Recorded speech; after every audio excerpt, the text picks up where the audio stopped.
Hello guys, this is your friend Naruto Audio Fanfics and we are back with a new fanfic. Which is what if Naruto found the girl of his dreams while eating ramen at night? Part 1. And if you enjoy this fanfic then please press the like button and subscribe to my channel for more fanfic like this. And now let's start the fanfic. The bowl of steaming ramen flashing in green and red neon from the side of the building signaled the best possible escape route. Eyeing the narrow, tightly packed alley beneath the sign, Naruto tugged his dark gray hoodie farther over his head and turned in, disappearing into the crowd of shoppers and eaters out enjoying the night market. He shoved his hands into his pockets, brushing past the small folded parcel nestled there, hunched his shoulders and moved on quickly. He figured he was only steps ahead of them. A trio of men appeared suddenly in front of him, a wall of sharp black suits blocking the front of the first ramen stand. Naruto froze automatically, eyes darting over black jackets in front of him. What were they doing here? But the first suit belched loudly. Then the other two burst into laughter. Naruto angled up a quick glance up to see three salary men, letting loose for the night. They hooted with laughter, red-faced with food and drink, and parted around Naruto like a stream, never even noticing him. Together again, they jostled deeper into the tightly packed lane. The first one burped again, rubbed his belly and announced he was ready to take another bite out of Ramen Alley. As they aimed for door of another noodle shop, Naruto let his shoulders drop a notch in relief and kept going.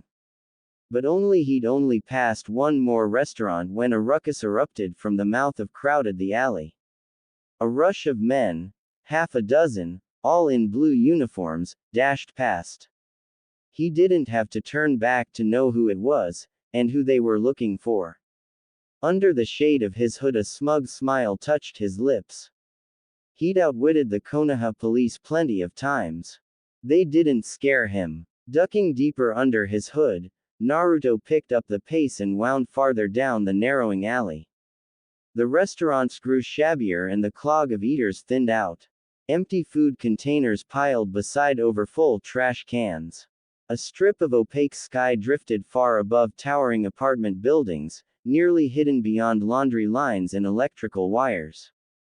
The lane narrowed down to a mere strip only wide enough for 2 or 3 people. The flashing signs above each door overlapped one another, rendering them useless. The ramen shops here were mere closets of space, wide enough only for a few barstools and a squat little kitchen. Garish menu posters ate up precious wall space and lined each propped open door, desperately enticing the hungry shopper who had strayed too far down. This way. I think I see him. Naruto stopped at an open door and pretended to read one of the garish pink menus taped there.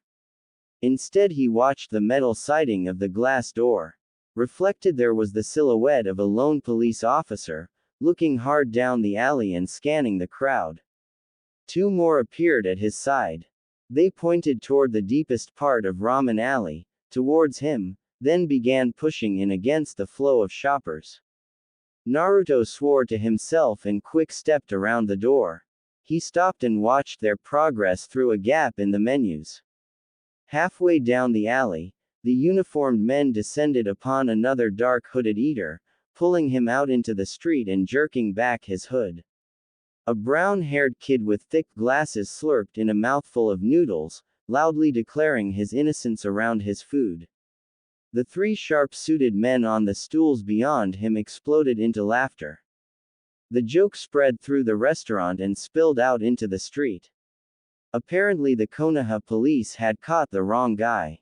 The energy was sucked out of the search. Pushing the kid back to his food amid the laughter, the officers stood looking angrily at patrons and shop owners alike, maybe hoping to find some other trouble to apprehend so they didn't come back empty-handed. Another policeman waved from the mouth of the alley, summoning them back. Then they were gone. Naruto let go of the breath he didn't realize he was holding. It clouded the glass between the menus. Now all he needed to do was deliver the package and, "Oi, You just going to stand there looking at the menu or you gonna order something? Naruto turned slowly, surprised to hear a female voice snapping at him. Behind the counter stood a slip of a girl, glaring thunderously at him, one hand balled at her waist, the other holding a big metal ladle that jutted away from her. Naruto couldn't help but stare. It was usually burly, greasy old men who ran dives like these. But this was a girl.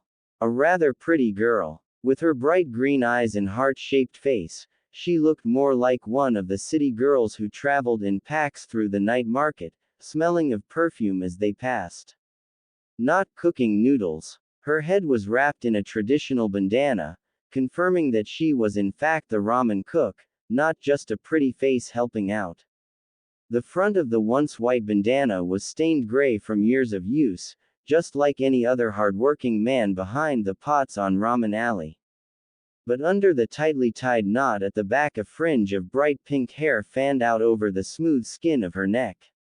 She was young, probably around 20, no older than him. Well, you going to order something or not? She snapped, a delicate eyebrow arching. I haven't got all night. The corner of Naruto's mouth twitched at the contradiction in her demand. Yes, in fact, she did have all night.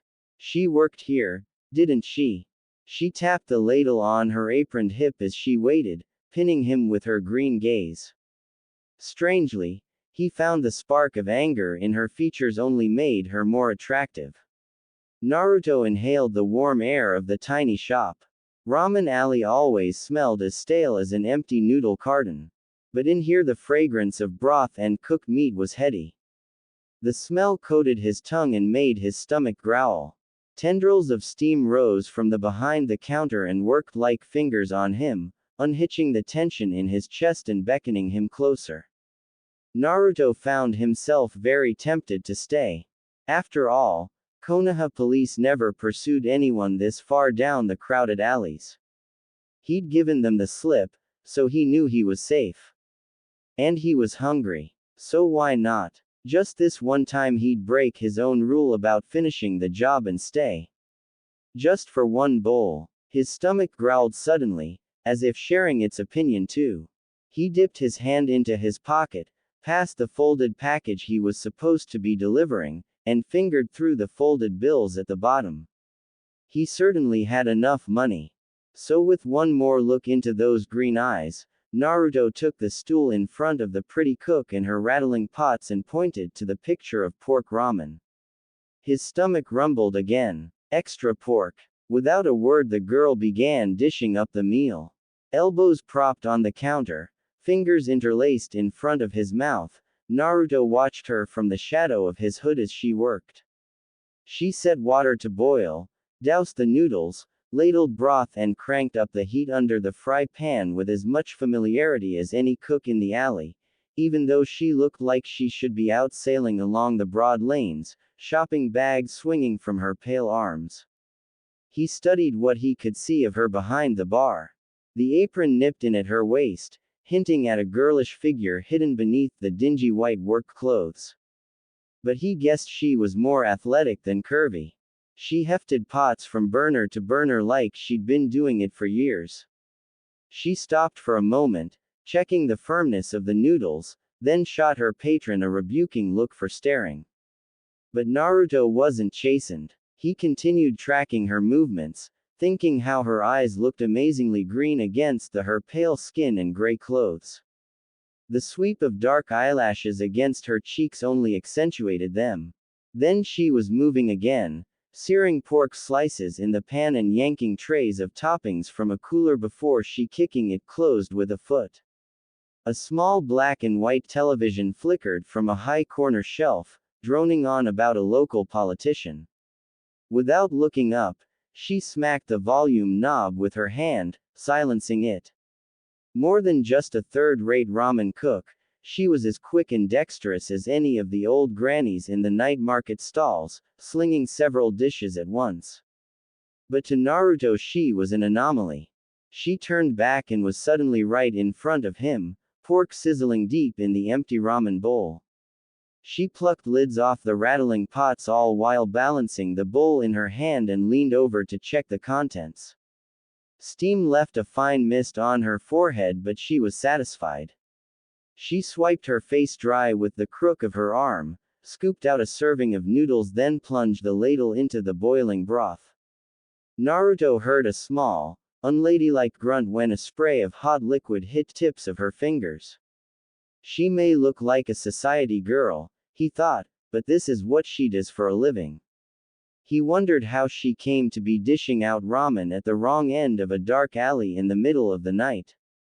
A perfect steaming bowl of ramen was plunked down on the counter in front of him. She hoisted up the fry pan and slid another helping of pork on top, nestled among egg slices, chives and bamboo shoots. Finished, she tipped her head to the side and watched him coolly, waiting. Naruto fished out his money and laid it on the counter. Only after she'd collected the money up did she slide the bowl across. Must be a tough place, he laughed inwardly as he scooted the bowl directly in front of him. But all other thoughts were quickly erased by the waves of steam that were wafting up, enticing him. Naruto snapped his chopsticks, stomach growling impatiently, and inhaled his first bite. He breathed in broth and sucked down noodles in a single delicious slurp. It was heavenly. He took another bite, less greedy than the first, and savored more. Naruto. He looked up in stricken surprise. How did she know my name? You want some, she said slowly, as if speaking to a child. When he still didn't answer, she rolled her eyes and shook her head and lifted something at the edge of the counter. It was only then that he saw the plate of pink and white fish cakes she was angling up at him. He grimaced at the food and his mistake, and refused with a jerk of his head. He dipped back to his bowl, and she shrugged, leaving him alone. He never ate that stuff. Ever. It was bad enough he was named after it. After enduring a childhood of taunting, it seemed like it was fate's cruel joke to make him enjoy ramen so much. But this, he breathed in another waft of steam from the bowl, was much better than he'd had in a long, long time. He swirled his chopsticks, and slurped up another mouthful. In fact, he couldn't remember the last time he'd had anything other than instant noodles. Must have been at the orphanage. And that was years ago. Naruto's eyes drifted to the pretty cook again as he ate. She was busy ladling out broth and stuffing cartons, even though there was no one else ordering. He swirled up another mouthful, idly wondering just why he'd felt compelled to stay and eat. There was nothing special here. In fact, it was the very type of place he'd go a mile just to avoid. Bright pink menus were tacked to every surface, full of garish pictures of over-glossed food and endlessly shedding cherry branches. Sakura Ramen was emblazoned across the top of each one. The girl leaned into the small cooler, rummaging through plates of toppings. Some of her hair had escaped its knot and stuck to her neck in sweaty pink streaks. Naruto wondered darkly if her hair was part of some grand marketing scheme. It almost matched the pink on the menus. If he squinted, he chuckled to himself and slurped up another bite, enjoying the warm tang of the broth and the rubbery burst of the noodles, and feeling more full than he'd felt in, well, years. He didn't know a fresh meal could be so good. The cook came back up to the counter. Maybe she was going to throw him out for not eating fast enough, he thought with a smirk. But he didn't look up to find out. Hood still deep over his head, greedily cupping the delicious steam, Naruto watched her hands move on the other side of the counter. She fidgeted with her apron, checked her wristwatch, then opened the pots, jangling a ladle in a nearly empty one. Swirling the handle, she produced one more scoop of golden broth and noodles, and to Naruto's surprise she dashed it into his bowl between bites. He glanced up quizzically. On the house. It'll go to waste otherwise. Might as well someone eat it. Naruto shook his head at how she'd somehow taken the niceness out of what might have been a kind gesture. But he didn't refuse it. And she didn't seem to care. She turned quickly away, but instead of fixing up another pot, she took off her apron and flung it over a stack of textbooks on a low table behind the counter. Then she scooped up the sack of cartons she'd just prepared and disappeared through the back of the kitchen, propping the door open as she went. Naruto bent back to his ramen, perfectly satisfied to eat without distraction. It wasn't long though before another customer entered the shop. Without moving, Naruto glanced at the reflection in a small glass-fronted refrigerator. It was dingy, but he could still see two boys, hovering just inside the door beside a cheap ceramic umbrella stand, pretending to look at the menus plastered on the wall. He took another slow slurp of noodles. They looked to be about 12, just old enough to get into trouble. One black-headed, one blonde. The boys nervously glanced from Naruto to the empty kitchen, whispering between them. But, she's gone, the blonde whined. Doesn't matter. Somebody's eating. Too risky. Eyes never leaving Naruto's back, the dark-haired kid tore a paper menu off the door and shoved it in his pocket as if that were his reason for coming there, then sauntered out of the store, followed by his friend. Outside, however, they took off at a run. Naruto laughed softly and tucked back into his ramen. He knew thieves when he saw them. And those kids were probably hoping to grab whatever they could from behind the counter while she was gone. That cute cook must leave every night at this time. He shook his head at her mistake. Following the same routine made it much easier for kids like that, and men like him, to take whatever they wanted. But since the food was so damned good, he was glad he was there. She gave him a second helping, and he was around to keep the money in her drawer. Well, for one more night at least. So they were even. Those boys could have been him and Sasuke. He remembered that age, being a young nothing with too much anger and too much time. He and Sasuke raised hell for a while when they were 12 and 13. But at 14, everything changed. Swirling his chopsticks slowly through the last of the broth, Naruto frowned at the memories. That was 6 long years ago. A door scraped shut in the back of the kitchen. The girl came back, scanning everything. Everything okay? Naruto caught the double meaning. Watching her scan the shop for anything missing, then looking back to his food, as if that's what she was concerned about, he realized she had given him another bowl so she could sneak out the back for a few minutes. He hitched his eyebrows, a little impressed that she was so crafty, but also that she was so foolish as to rely on someone like him to babysit her shop. Naruto sat back, wiping his mouth with his napkin, and looked at her. He thought about pulling back his hood and showing her what he really was. But he didn't want to rewrite her pretty features with fear. Instead, he found he rather liked being the subject of her softening, expectant gaze. She was very pretty, actually. And she had apparently sized him up and decided he was trustworthy. She was wrong, of course, but the implied flattery, her striking green eyes, and those 2 bowls of ramen must have gotten to him. Couple kids came in, he began. She narrowed her eyes knowingly, confirming to Naruto that she knew what those kids were about. They seemed to know you'd be gone. I'd watch out for them if I were you. She slipped back into the huff she had been in when he first walked in, and drummed her fingers on her hip. Perhaps she was expecting those kids and not an actual customer. He didn't know why he felt compelled to go on, but he did. You should change up your schedule. Never do the same thing twice. Makes it harder for them too. His voice thinned out. She was already rolling her eyes as if she didn't need him explaining it. Yeah, thanks. Sarcasm laced her voice. Of course, he thought, nearly rolling his eyes. She'd be no one's fool. He stood, the corner of his mouth curving up at the thought that this girl was just as hardened as any of the old grannies in the night market too. The ones he knew never to steal from because they'd beat you with whatever was within arm's reach if they caught you. Not that they ever caught him, of course. Still, she sure didn't look like one of the old ladies at the market.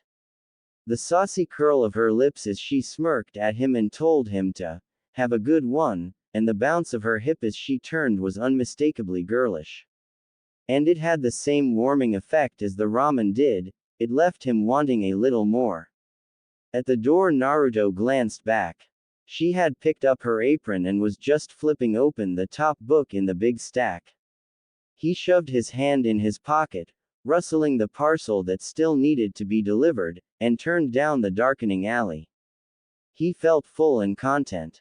Energized. Which was good. It was just after midnight, and he still had a long night ahead of him. The red cigarette tip-in hovering in the dark was the only sign that Naruto's two contacts were waiting for him at the end of the alley. He didn't know why he was meeting them at the back door of a video game parlor, but he didn't ask questions. He just delivered the goods. He scuffed over a flattened box he couldn't see, the edge nearly tripping him. It was so dark they wouldn't even be able to inspect their treasure. But that didn't matter. They knew he was good for it. No words were spoken. The cigarette glowed bright with a long inhale, then the shadowy figure in front opened the palm of his hand. Naruto passed over the parcel. Upon hearing the rustle of paper, the man in back stepped forward and clicked on a pen light, shining a spotlight down. They all leaned in to admire a carved jade kimono hook nestled in white tissue paper. A magnificent dragon swooped over on itself in an elegant S shape. Its tail arced out to form the hook that would have held together the kimono of an old Konoha ruler. Under the light it gleamed like brand new. But the hook was almost 400 years old, or so Naruto had heard. Naruto hadn't gotten a good look at it when he'd slid it out of its case and into his pocket. The tissue paper was to make sure he didn't touch anything. But now it made the old trinket look like a gift, and in the dark Naruto felt a little whiff of pride at lifting such a beautiful object. He didn't know much about art or history, but even he had to admit there was something beautiful about it. No wonder it was so valuable. It looked alive. The man sniffed and pocketed the hook as thoughtlessly as if it were his cigarette lighter. The penlight clicked off. You need to go back again. We need one more item. What? Why? I got what you asked. Shish. His partner snapped from the steps behind him. It won't be a surprise visit if we give ourselves away. What are you doing back here anyway? Naruto rejoined in a whisper, wrinkling his nose at the smell from trash and fetid water. They're holding out on us, his contact said quietly. Nightly receipts. We're here to make it right. The red-tipped cigarette glowed again. We need you to go back and get the other one too. The one beside it. The jade disc. Why? Because he wants the other piece too, that's why.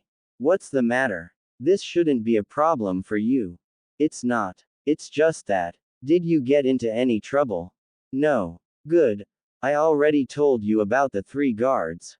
The guards were no sweat, Naruto said. And it was true. The 3 thick-necked security guards had been easy to outwit, although he skipped over the heart-stopping moment when he thought he saw them again in Ramen Alley. But I was chased by the cops. What? The cigarette jumped dangerously in the dark. The man behind him snorted a soft laugh. Wasn't my fault. There was a big robbery up on the high street. Smashed windows, yellow tape, police everywhere. I walked right into it. Guess I fit their description cause they stayed on me for longer than usual. He gave a nervous laugh. But I lost him down past the market. What did you go up that way for? I told you to go around the long way, down by the wharf. Naruto tried to act nonchalant, but he breathed in the smoky air and coughed. Bad info. I'd heard it was clear. Thought I'd save some time going the shorter route. This earned him another contemptuous snort. Who told you that? Somebody that must have had it out for you if that's the info they gave you.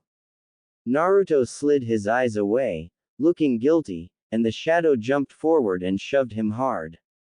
What did you listen to him for? I've told you not to trust a thing he says. Probably screwing you over to get to me. That whack job. His partner grabbed his jacket and hauled him back, whispering harshly, "Geez, let it go already. You're going to give us away." He shook off his partner's grasp, but still lowered his voice. "I'm not gonna let it go. Next time he says anything to you, come clear it by me first. Got it?" Naruto rubbed his shoulder. "Yeah, alright," he said quietly. "When do you need it by?" "Tomorrow." "Mon," Naruto whined. "Is that a problem?" "No," Naruto answered darkly. "I was just hoping I could have a little time before going back. You know, let things cool off." "Nope." The shadow stamped out his cigarette. "And it's best to do it now, before they have time to figure out the first piece is gone. If they move the other one, we might never get it." Naruto nodded begrudgingly. A wedge of yellow light cracked through the darkness and the obnoxious sounds of a plinko parlor spilled into the alley. An old woman in an faded smock peered out suspiciously. Pockets sagging with change and receipts, the woman squinted unseeing into the dark while the tinny sounds of digital cheers and falling coins crashed out around her. Naruto automatically ducked his head to keep his face in shadow. Finally focusing on the two men, she straightened, bowed quickly then urged them in. "Tomorrow night," Naruto heard the man say from the door. "Bring it to me, same time. Come to the club." Then the door slammed, a heavy lock slid into place and Naruto was alone in the still, dark alley. He sighed and sunk his hands into his empty pocket. It was only a few hours till daylight. He needed to sleep, then come up with a whole new strategy.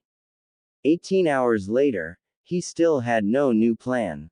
So he fell back on the old one. It was straightforward, a grab and dash job, but if they didn't know anything had been taken yet, it would still work. Deep inside the walled historic district of Old Konoha, Naruto squatted in the shadow of a perfectly round shrub outside an open kitchen door. It was just the right angle to peer up into the kitchen. He knew because he'd been frequenting this spot for the better part of 2 weeks. He checked his watch. 10:20 p.m. A woman stood at the sink, humming to herself as she washed the rest of dinner's dishes. Another housekeeper came in with a stack of small plates and teacups, set it on the counter and sat down to share some gossip. They were completely at ease.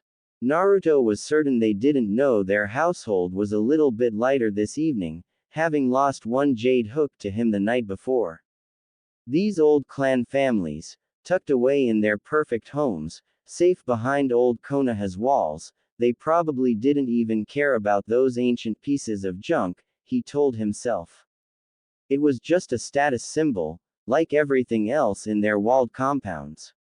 Sprawling historical houses and sweeping gardens, complete with servants and gardeners.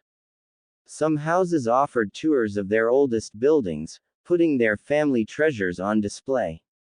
But some, like this compound, employed security guards to ward off an imagined onslaught, as if some warring army was hiding beyond their wall, ready to strike at any time. Naruto snorted. Like anything bad ever happened here. Old Konoha was like a lazy old samurai, content to grow fat on the glories of the past. The poverty, hardships and crime of modern life had long been pushed outside of their faded walls. And then they'd close the gates. The only way you made a living in here was if you have the right clan name. Naruto knew where he belonged. And it wasn't in here. The running water suddenly turned off. There was a scrape of a chair and the clink of lifting plates, and then the voices drifted into the other room. Naruto looked at his watch. 10:30. They were putting away the dishes in the dining room. This was it. Naruto hopped up and crept silently through the kitchen and out the long wide hall, making sure to duck under the open windows. Once past, he ran down the length of the polished wood floor to the clan's scroll room. It was so easy. They had no idea. In fact, he was so confident that he already felt the familiar buzz coming on, the same light feeling he had when was younger and he picked off something good from one of the night market stalls. Like a bowl of noodle soup, still piping hot, swiped from the back counter while the unlucky shopper was paying for it. Naruto bit down a grin. He had to focus. This was the part where he felt like a ninja in one of his childhood books. He peered into the room, checking the most obvious hiding spots before he entered. Once he was inside a room, it could become a trap if he wasn't careful. He counted his possible escape routes and watched for any sign of movement. But this room was empty. No shadows in the corners, no lines of light blocked. No movement in the air. The room was still dusty and untouched, convincing Naruto he was the last one to come through here in months. He crossed the room, passing displays of old scrolls whose writings were a mystery to him, to a small glass case laid out on the table in the center. He pulled a piece of tissue paper out of his pocket and used it to cup the edge of the glass case. On one side of a black velvet pillow was the indentation where the dragon hook had laid. Next to it was a disc carved with a matching design in the flat side of the stone. An ornate dragon rolled and tumbled in a perpetual circle around the milky green surface. He scooped up the disc, lowered the lid, and folded the trinket into the paper. It fit nicely into the palm of his hand. Even through the paper he could feel its edges were smooth with years of use at the end of a kimono sash. When it was safely in his pocket, he checked the room one more time and walked silently back to the door. The night air was warm, crickets were chirping and the sound of water filtered in from the garden. The open door framed a beautiful picture of the walled garden beyond, with its winding paths, flowing streams and exotic trees that stretched their long green limbs above the manicured garden. He had to admit, this was the good life. A sudden creak rent the air and Naruto's heart leapt to his throat. A shadow fell across the wooden boards outside the door. Someone was coming. Naruto dashed across the room to his best escape route and threw back a screened window. He flung his legs over the ledge and looked back to see if he'd been caught, just as the shadow drifted away again. Must have been a servant. He blew out a breath and decided to cut around through the garden to get back to the kitchen gate, just to be safe. He jumped, but the moment his feet thudded to the ground, the air erupted with shouts. "Shig! Over here!" He jumped out the back. Naruto shot off into a run when the two thick-necked guards barreled out from the corners of the house. The third, Shig, the biggest of them, came pounding off the porch where he'd been waiting for Naruto. Naruto ran through the garden, leaping streams and dodging arranged boulders. The kitchen gate route was cut off. Now all that was left was to hope he could find a door somewhere along the back wall. Naruto cursed himself as he jumped a low hedge for not casing the garden as well as the house. Up ahead the wall was looming and he was eating up ground without finding an exit. He scanned desperately. The walls were too high to scale and there was nothing tall enough or close enough to give him a leg up. Ahead, the shadow of a shrub fell across the wall in a strange way. He didn't know if it was a gate, but he'd have to chance it. The men were hard on his heels, their panting coming closer. An arm shot from behind the shrub and snapped Naruto's neck backwards. All forward momentum stopped in one jarring second. His vision spun as the biggest man stepped out of a hidden path and hoisted him up by the back of his neck. "Caught you this time, you little punk." He flung Naruto into the widest part of the gravel where several other paths intersected and where the other two men stood, panting hard. As soon as he hit the ground, Naruto ignored the deep scrapes to his hands from the gravel and scrambled up to run.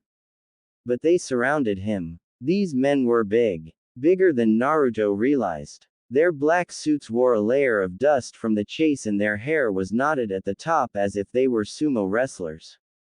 Or sumo in training. But no wrestler he'd ever known of would work at something as menial as a security guard. Sumo or not, it didn't matter. These men were huge. Their hands alone were like catcher's mitts.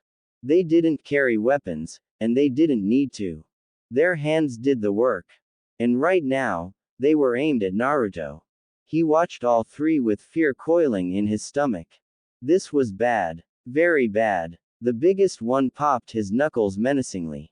Show us what you've got in your pocket, kid, and maybe we won't break all your bones. The others laughed, egging him on. Yeah, you tell him, Shigeru. Naruto laughed nervously from the ground, trying to think fast and failing. Nothing. I was just. A kick to the gut silenced him. Naruto curled in on himself, covering his face and trying hard just to breath, as hands tugged at his coat and pants pocket. When he cracked his fingers and looked up, Shigeru was bouncing the jade circle in his hand, smiling. Now that we've gotten that out of the way, he slid the disc into his pants pocket. Let's have a little fun before we call the cops. They dragged Naruto to his feet and pushed him between themselves, landing blow after blow to his gut, his chest and back of the head, laughing wildly and booting him as he went past, until Naruto was dizzy and grunting with each blow. He stumbled to his knees. The worst of it was he knew that getting beaten up would be just the start of his problems. He'd lost the loot, and there would be a punishment for it, worse than getting roughed up by thugs or even being thrown in jail for a night. Someone hauled him back up by his collar, and before Naruto could get his bearings, Shigeru's meaty fist was arcing into his face. It caught him above the eye, knocking him backwards. Naruto blacked out as he fell, and only the jarring blow of his head against gravel brought him around again. He instinctively curled on his side. His vision blurred and his ears rang and something wet was running down the side of his face. Naruto reached a shaky hand up to touch the throbbing spot on his forehead, but beyond the curve of his hand he saw Shigeru pat his pocket. He was checking that the jade disc was still there. Before Naruto's fingers reached the wound, he curled his hand into a fist. This wasn't over yet. He could still finish the job. He pushed himself slowly off the ground, blood leaking into the corner of his eye, but he stayed focused on his goal. Shigeru laughed as Naruto struggled to stand. The other two closed in, ready to take him down, but Shigeru waved them off. That last one should have knocked him out. Tough little runt, you wanna feel some real pain then? Shigeru pulled out a set of brass knuckles from the other pocket, slid them on and grinned. Come at me, kid. This won't take long. Naruto lurched forward with a weak punch. Shigeru swung, a streak of gold whizzing at Naruto's nose, but Naruto ducked and threw himself at Shigeru's broad chest. Naruto clung to his jacket, clutching and falling as if he really did have the wits knocked out of him. Shigeru swung again, but Naruto was too close and too slippery. While Shigeru fought to grab hold of him, Naruto dipped his hand into the pants pocket, hooked a finger through the cool disc, yanked it out and flipped it into the hollow of his palm. It only took a few seconds, but it was enough time for Shigeru to regain control.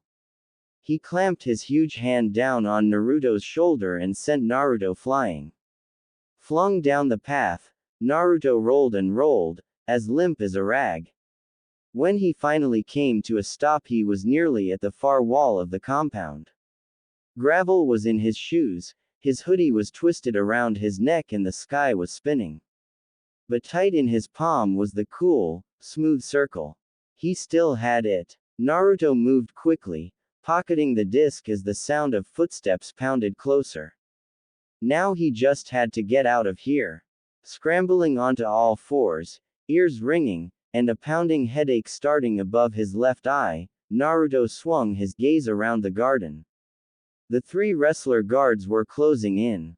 One popped his knuckles, the other popped his elbow, and Shigeru stalked down the middle of the path.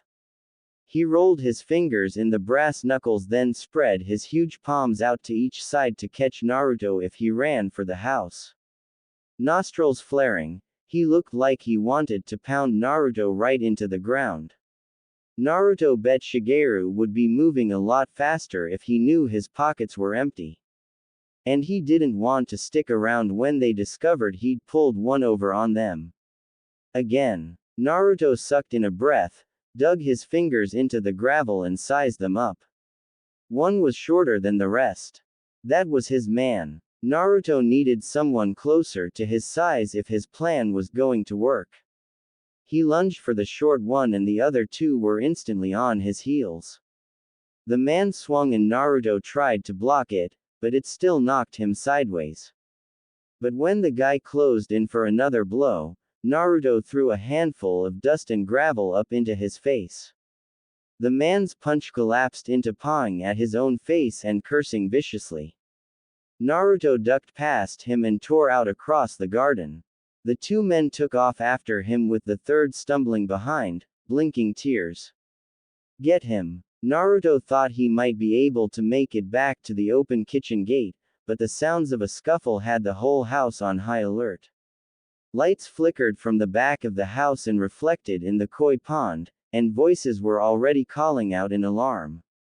Can't go that way. Naruto veered off, leaping over shrubs and knocking down a stone lantern, skidded across the path and sprinted toward his only option left. Somehow he had to get over that high garden wall. Halfway down the long side wall, a manicured tree raised limbs like green cloud puffs up and over the edge. It was close enough that if he climbed it, he could jump. It was his only option. He went straight for it, hoping the delicate tree would hold him. Naruto scrambled up the trunk as Shigeru huffed through the bushes behind him. Naruto climbed faster. The top of the wall was in sight when the limbs turned thin and began to creak under his fingers. But he kept going. Shigeru swatted back at the other men. Go around to the other side. He pitched his jacket over a shrub, rolled up his sleeves and started up the tree. It shook ominously with each step. Naruto pulled himself onto the last branch that would support him.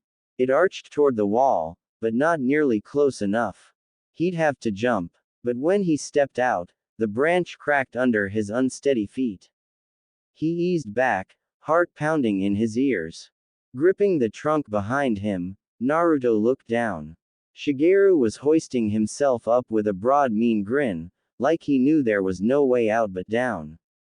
And Naruto had a sinking feeling he might be right. Naruto gulped a last breath, shoved off from the trunk and took a running leap. Pushing hard, the branch snapped under Naruto's feet and he flailed ungracefully at the wall, praying in that split second that his forward momentum was enough.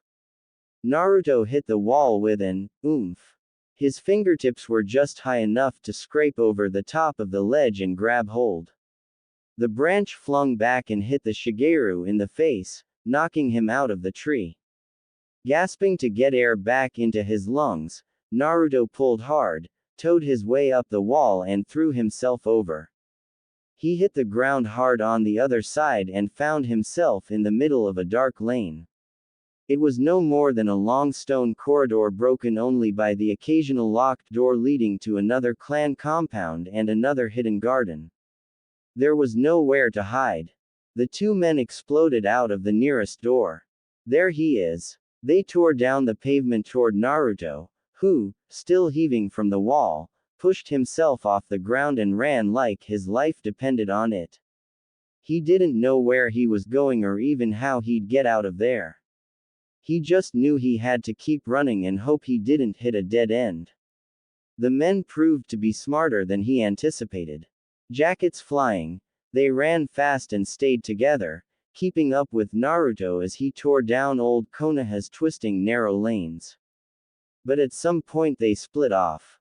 Naruto's heart almost stopped when he glanced back and saw only one guy. They'd made a plan. Their better knowledge of the streets meant one of them could head him off. Now he watched ahead and behind.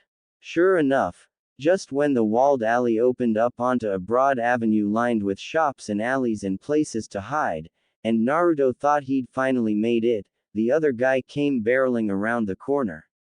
His arms were stretched out and hands open, ready to grab Naruto. Naruto lunged sideways, missing by scant inches the fingers that swiped at his neck, and stumbled over a curb. The two men were back on him, closer than ever. He turned onto the avenue and ran down the crowded sidewalk, something he would never have done if he wasn't desperate. All it would take would be one police officer, one security guard, one shop owner reporting a ruckus, and it was all over. Just ahead of him, an old man was wheeling his cart back in before locking up his shop for the night. Naruto felt a little guilty, but this was exactly what he needed. Running, he dodged the cart, but shoved hard as he went past, causing it to teeter and fall over, spilling the old man's produce all over the sidewalk. Hey, you can't do that. Come back here. It slowed the two men by just a hair. But it was enough. Naruto was able to duck into the darkness of an alley 2 blocks down and lose the panting men. Then he slipped out through the faded red gates of old Konoha and into the flashing lights, honking cars and tangled mess of Konoha's modern streets. Threading between the cheap apartment buildings, beneath dripping air conditioning units and strings of laundry, Naruto disappeared into the dark narrow lanes of Konoha. Finally, he knew he was safe. This was his world, and they'd never find him here. Naruto breathed in deeply and walked slower, still keeping to the shadowed shortcuts he knew well, but letting himself relax. He sunk his hand into the pocket of his pants. A brilliant grin broke across on his face. The jade disc was still there. He'd done it. He felt light, like his feet were floating a little with each step. This had to be one of the best lifts he'd ever pulled. Not the easiest, not by a long shot, but the luckiest at least. Stealing it, then pickpocketing it back again, escaping that Shigeru dude, then outrunning his buddies. Another grin touched his lips at the thought of retelling this adventure at the club. He ought to head over there right now, even though he was early. But skirting the edge of the night market, a waft of cooking food hit him. His stomach growled. Then his smile turned warm. There was enough time to grab a bite to eat before he turned it in. And he knew just where to go. The girl behind the counter spun around and instantly frowned at him. Her eyes darted to a wristwatch clutched in her hand. Two white bags sat behind her on the cooler, their tops folded over and their sides filled out with square takeout boxes, ready to be delivered. Naruto glanced down, stifling a laugh. She was just as cute as the night before, even if she looked like having a paying customer walk into an otherwise empty restaurant was somehow an intrusion. He didn't care. It was a good night. He'd have fresh ramen and ponder the mystery of that girl. The thought of a warm meal in her cool green eyes was already filling him with delicious anticipation. She worked fast, dishing up a bowl of ramen and setting it on the counter while he was still fishing out a few bills. He didn't notice when she pulled a plate up from behind the counter. Wait, not Naruto, right? Naruto's momentary panic quickly gave way to confusion, then he saw the plate of pink and white fish cakes and understood. He couldn't help but laugh. Yeah, that's right. She slid the bowl over and he reached out to take it, only realizing just how bad his hands looked in the light. His knuckles were bloody and the back of his hands were scraped up and covered with dirt. It must have hurt when it happened, but he couldn't remember exactly when. In the rush of escaping he'd simply forgotten. Did you get in a fight? Naruto jerked his hands back suddenly. No, mugged. The lie came easily. He tightened his fists, testing them and discovering his hands were really sore. Knowing what they looked like only made them hurt worse. He gingerly reached for the chopsticks when the pretty cook leaned over to look under his hood before he could duck away. Is that blood? She peered into his face. Hey, you're really hurt, aren't you? Naruto brushed flakes of dried blood off his cheek, as surprised as she was. His fingers trailed up to his eyebrow, which was now as tender as a bruised peach, and found a big, sticky gash there. Huh, he said softly. He'd forgotten that the big guy had hit him. Didn't matter. He'd take care of it later. You say you got mugged. The girl's voice came from behind the counter. The steam from the bowl rose up to meet him, and his stomach growled as if responding. Yeah, he said, distracted by his hunger. He picked up the chopsticks again, just to get in one bite. Do you want me to look at it for you? Wah. Chopsticks frozen over the bowl, he turned to the sound of her voice. She stood 2 stools down, holding the hinged counter up and looking at him expectantly. Just like the night before, it took him a moment to figure out what she meant. It's pretty bad. Someone ought to look at it. She jerked her head to an old chair behind the counter. I'm a medic, she said confidently. But when her green eyes roved the dingy noodle shop, her voice thinned. Well, I will be when I finish school. But I'm certified for first aid. Naruto set down his chopsticks, ignored his rumbling stomach and slid off the stool. Oh okay, sure. He wasn't exactly sure what she was offering, but in that moment whatever it was more tempting than the ramen. He ducked past the open counter and went where she pointed, a straight-back wooden chair she'd pulled away from the tiny desk, and sat down. He waited obediently while she pulled out a white plastic kit from a shelf, tore open a small packet and wiped her hands with an alcohol towelette. On the desk were the pile of books he'd seen the night before.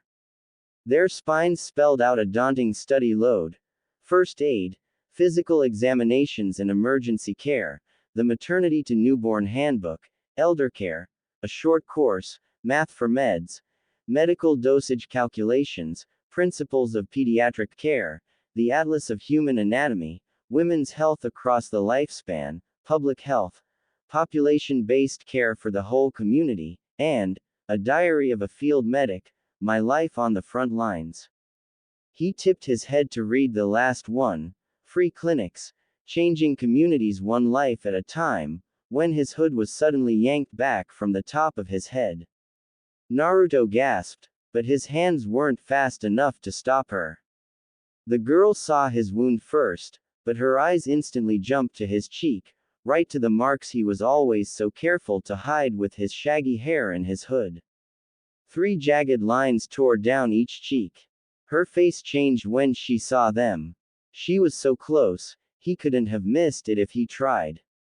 Those pretty green eyes widened first in surprise, then alarm, and then all emotion was shuttered and she turned away. He'd seen it 1,000 times on the streets, before he stole a hoodie and learned only to reveal himself to others who were like him. Fear, then distrust, then ignoring him as if he were invisible. Or glaring at him as if to say he should stay with his own kind. The outcasts. The criminals. Naruto sighed softly, pulled up his hood and rose to leave. The pretty girl, the ramen. It was nice while it lasted. What are you doing? Sit down. She had a purple latex glove over one hand, a bottle of disinfectant and cotton balls in the other. And take your hood off. I can't clean it if I can't get to it. Her voice was as firm as if she gave out medical orders every day for her job, not cooking ramen. Naruto was stunned. He dropped back into the seat without a word, only remembering afterwards to pull back his hood. She dragged an old stool in front of him and proceeded to scrub away the dried blood and prod at the sore spot above his eyebrow. Naruto winced a few times. The spot felt raw and puffy, and from the amount of blood she wiped off, the gash must have been big. He didn't speak, and she didn't ask about his scars, but he knew she must have been curious, if not worried. I'm not a... He started, but stopped. What was he going to say? I'm not a thief. Not part of a gang. He was. I mean, I'm not going to. I'm not here to. I don't care, she said flatly. You have a serious injury that needs to be looked at. While she tended to his wound, he stole looks at her. Her green eyes were even prettier close up, her pale skin had a trace of freckles, her pink hair hid just past the edge of her neck where it was tied in her white cook's bandana. So what are you? She said after several minutes of silence. She dabbed from the alcohol bottle and wiped it above his eye. In a gang. Did you get in some kind of trouble with the law? The shock of cold alcohol, which was quickly beginning to burn, wasn't enough to stop him from automatically lying. No, not at all. She leaned back to look at him in the face, truly surprised. Really? Unexpected guilt pricked at him. But it only lasted as long as the time it took him to come up with a story. Run deliveries. Like a courier service. But at night. Yeah, this alley is a shortcut for me. And, your ramen always smelled so good, and I've always wanted to stop by, so. She sat back, lips parted in a silent laugh, and arched an eyebrow as if she didn't believe him. It was such a cute look that he smiled at her, forgetting to try to be convincing. This part of the alley stinks. And it's a shortcut to nowhere. I should know, she said ruefully, then stopped herself. She refocused on finishing cleaning the area around the wound. There was a creak of someone stepping over the threshold, but before she could stand, they both heard voices. She's not here. No, I don't think this is a good idea. Come on. Now's our chance. We should wait. She might be back.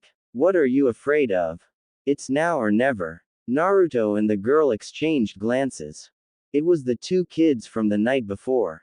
They were back again to try and steal from her. She swore silently, swiveled and reached for a ladle from behind the counter, but Naruto stopped her with a hand on her arm. Watch this, he whispered. He shot up from behind the counter with a deep roar. Hey, Wadaedoin. The same boys from the night before, one black-haired, one blonde, nearly jumped out of their skin. They spun around, ran into each other, lunged for the exit and missed, nearly toppling the cheap ceramic umbrella stand next to the door, then jammed together through the door to bolt off down the alley. Naruto turned back with a big grin. The corners of a smile hiding behind her fingers was worth it. Those kids, they're always trying to. Her smile froze. Her eyes went big. She jammed a hand in her pocket and pulled out an old wristwatch missing half its band.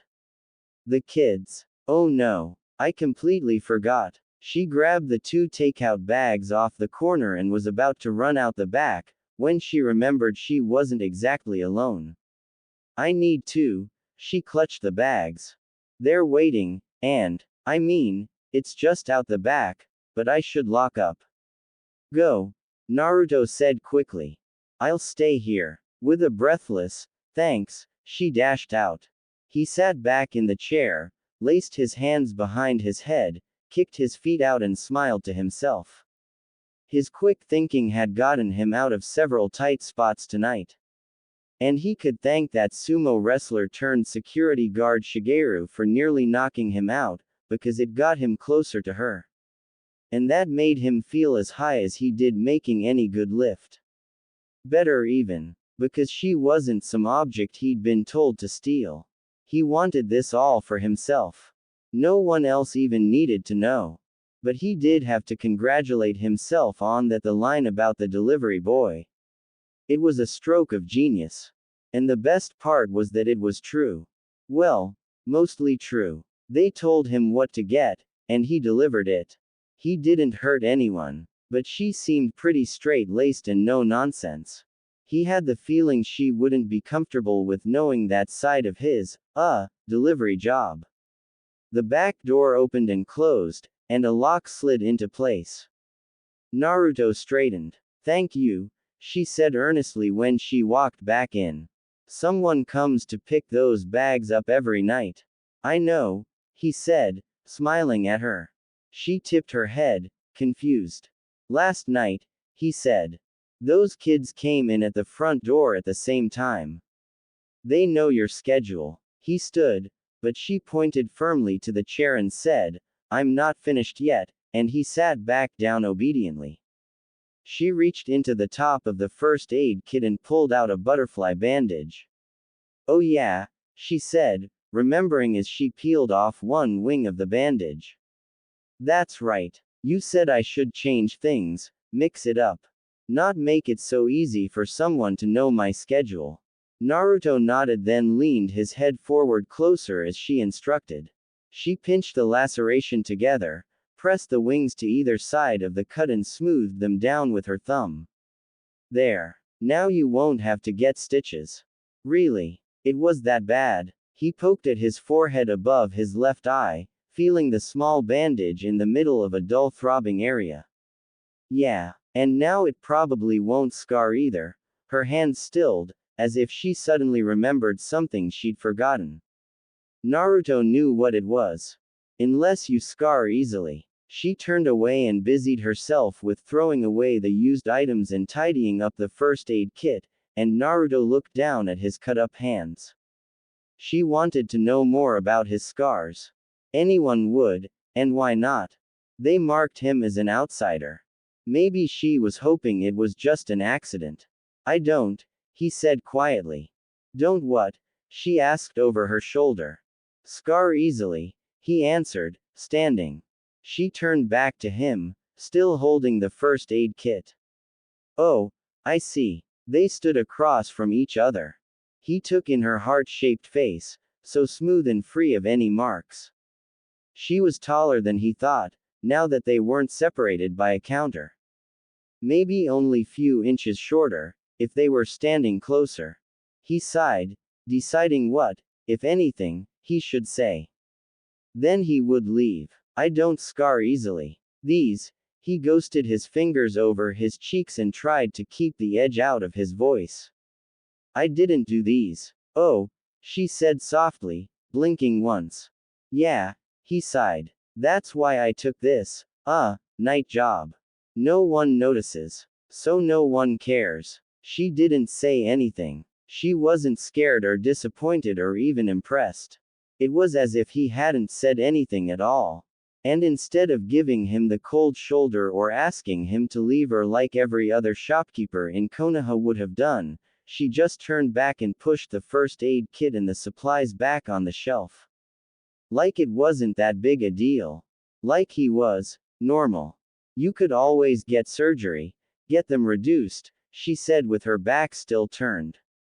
There are a lot of cosmetic surgeons in old Konoha. But it might cost you. Naruto lifted the counter and ducked under, considering her words. I never thought anything could be done for them, he said quietly. He didn't know of a doctor anywhere in Konoha that would let someone like him through the door. She would never know about that though. As pretty as she was.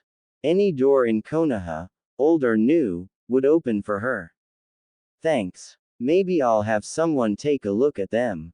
Watching her, he felt the sudden urge to prove he was more than just his scars. You know, I do all right making deliveries, puffing his chest with the boast. Pretty good actually, he sniffed. I'm my own man now. He was going to create some elaborate story about how he could afford a doctor's visit if he really wanted to, but he didn't want to sound ungrateful for what she'd done for him. He needn't have worried though. She just shrugged at his words, already slipping back into ramen cook mode, and picked up a towel to wipe down the counter. She stopped when she noticed the uneaten bowl of ramen on the counter, now stone cold. You didn't get to eat your noodles. She reached for the cash drawer to refund his money, but he put his hands up, refusing it. You patched me up. We're even. Well, actually, she cut her eyes to the side and twisted the towel. It helped me out too, she admitted. I need to log several hours of community health assessments for my school program. So, she pointed to a spiral notebook at the back of the desk with, Konoha U, Healthcare Case Studies, written in big bold letters across the front. He laughed out loud. Wait, I'm just a lab rat. Her lips quirked at the corners, compelling him to keep going. He eyed her books on the table. So, are you studying to be a nurse or something?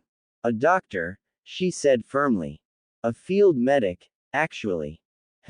He nodded, impressed. But he still hoped to tease another smile out of her.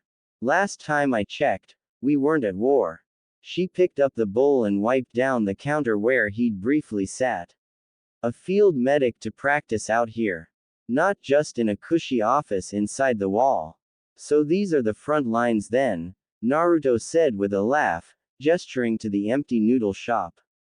Yes, she said with a seriousness that surprised him.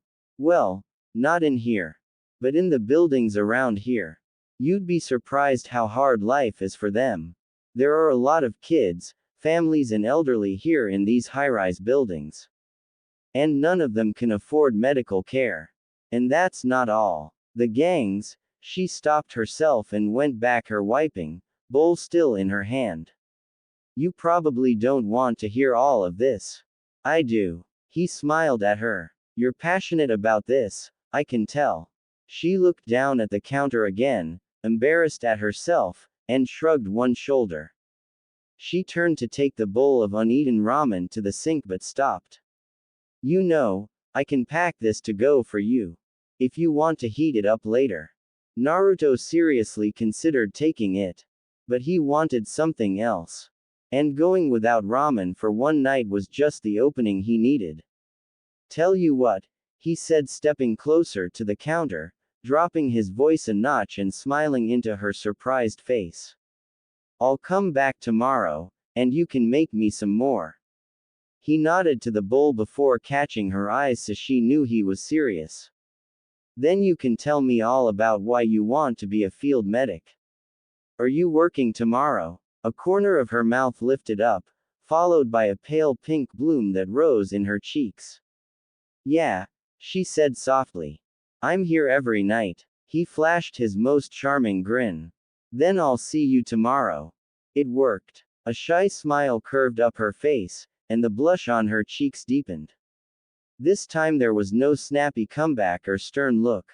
Instead, suddenly embarrassed, she wiped her hands on her apron and scrubbed a section of the counter she'd just finished cleaning, attacking a crack in the surface that looked older than she was. Watched her distracted frenzy and knowing he'd finally gotten to her, a light, fizzy feeling took hold, surprising him. It was the same way he felt after he finished a job. But this time, he hadn't taken anything, not really. More like he'd discovered it. She really was a girl after all, beneath that hard exterior of the tough night shift cook or the non-nonsense medic. A curl of pink hair fell loose from her bandana and trailed around her neck, and Naruto thought maybe he'd like to stay a little longer. But when he jammed his hand into his pocket, the cool jade nudged his fingertips as if reminding him he had someplace else to be. He sighed. At the door, he stopped, pulled up his hood and gingerly tapped his forehead. Thanks again, Doc.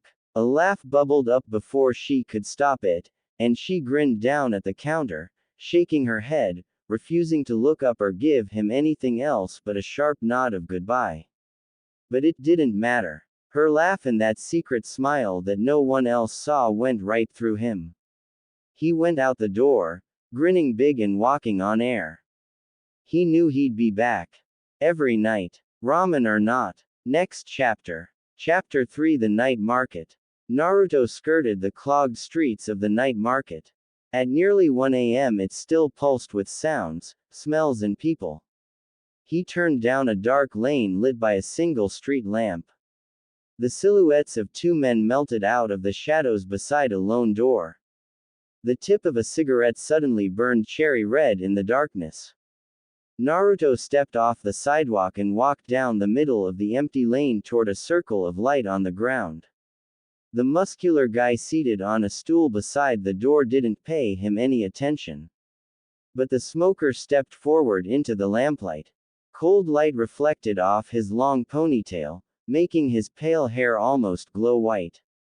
Naruto snickered to himself in the darkness.